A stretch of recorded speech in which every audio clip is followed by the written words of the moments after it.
Good morning বন্ধুরা। আজ হলো বিপত্তারিণী মায়ের পুজো। আশা করি তোমরা সবাই বিপত্তারিণী মায়ের পুজোটা করছো। আর দেখো, আমিও বিপত্তারিণী মায়ের পুজোটা করছি।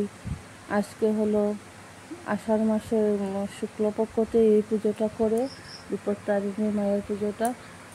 আষাঢ় মাস ঢুকতেই না অম্বাবীচি হয়ে যায়, তারপরে রথযাত্রা, আর রথযাত্রার পরেই এই পুজোটা থাকে, তিথি থাকে এই পুজোটার জন্য।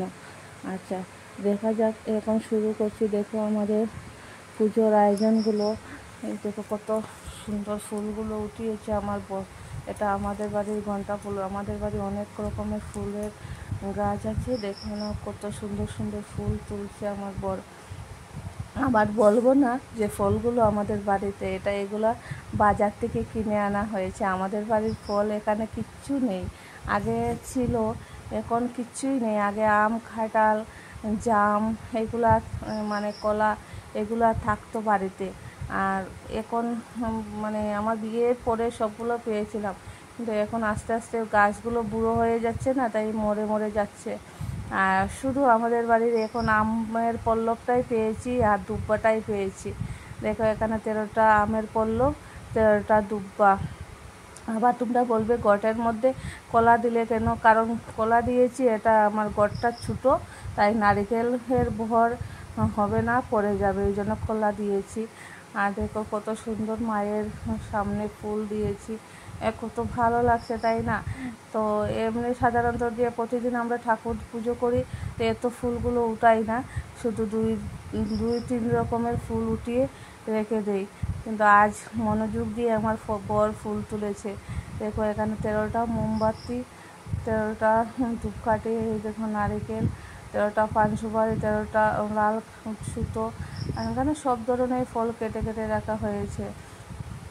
আর দেখো এখানে বুঁদের লাড্ডু, রসগোল্লা, এগুলো সবই আছে। বুঝতে পেরেছো? আবার বলবে 13টা রসগোল্লা দিলে না কেন? না, 13টা রসগোল্লা দেইনি, মানে আমার বর বলছে যে একটু মিষ্টি আনি, এই জন্য একটু মিষ্টি এনেছে। যে এমন কথা নয় যে 13টা মিষ্টি দিতে হবে, ঠিক আছে? দেখো এখানে আমার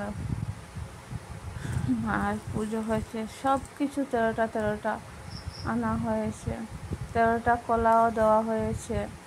দেখো আবার বলবে পুষ্পতালিটা এরকম কেন? ভাই, আমার পুষ্পতালিটা এরকম হয়ে গেল, জানি না কেমন করে। এটা অনেক চুকা টক জাতীয় জিনিস দিয়ে মেজেছি, তারপরে এটা হয়ে গেছে। এটা মানে এমনি রাখা ছিল, তো এর জন্য দাগ দাগ পড়ে গেছে। দেখো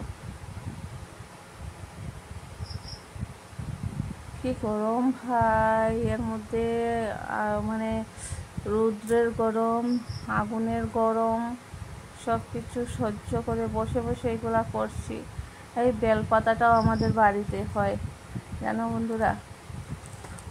মেন মহাদেবের বেলপাতাটাই আমাদের বাড়িতে আছে। দেখো, আর মায়ের বিপত্তারিণী মায়ের পুজোর মধ্যে আসল জিনিসটা কি হলো? পান সুপারি, লাল সুতো আর তেল সিঁদুর, এটাই মূল মেন। আর রান্নার দিকে তো ভাই আমি যাচ্ছি না, আমার মেয়ে রান্না করছে, একা একা গরমে সিদ্ধ হয়ে যাচ্ছে, বলছে আমি শেষ হয়ে যাচ্ছি গো মা। তবুও কষ্ট করে করে করছে, জানো? কোনো পুজো উজো হলে না আমার মেয়ে আমাকে অনেক হেল্প করে, তো খুব হেল্প করে। কালকেও পরিষ্কার টরিষ্কার করেছি না, অনেক অনেক হেল্প করেছে আমার মেয়ে। দেখো ঘন্টা ফুলটা আমি বারবারই দেখি, আমার একটু ভালো লেগেছে। অনেক রকমের, আমাদের বাড়ি 5 রকমের না 6 রকমের ঘন্টা ফুল আছে, বুঝতে পেরেছ? আর একটা জিনিস তোমাদেরকে দেখানো হয়নি, এটা ফটো তুলিনি। আমাদের বাড়িতে আম গাছও আছে, এখন আম ধরছে এই মাত্র, এখন ফুল আবার আসছে, আমও আছে গাছের মধ্যে। তো এটা আমি আজকে বিকেলে ভিডিও করব, দেখো না, বুঝতে পেরেছ? সবগুলো আমি সাজিয়ে গুজিয়ে রেখেছি, তারপরে আমি পাঁচালি পরবো।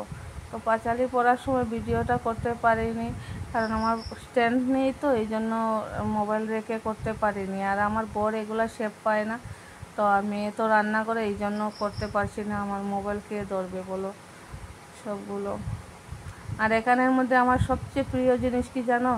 এই যে ছোলাগুলো আছে না, ভিজিয়ে রাখছি, এইগুলা দেখো ফল কাটার ফলে এইগুলা রয়ে গেছে, এটা বড় একটা পাত্রের মধ্যে রেখে দিয়েছি। আর এই দেখো আমার মেয়ে রান্না করছে, 5 রকমের ভাজা করছে, খিচুড়ি করছে। এটা ভিডিও করতে পারিনি কারণ আমি এদিকে কাজ করছিলাম, তো পায়েস করেছে, বুঝতে পেরেছি। আর এই দেখো 2টা কড়ার মধ্যে সবজি বসিয়েছে, বলছে মা এগুলো লাড়তে পারি না, তো আমি বলছি 2টোর মধ্যে হাফ হাফ করে দিয়ে দেখো। আর যদি তোমাদের ভিডিওটা ভালো লাগে লাইক শেয়ার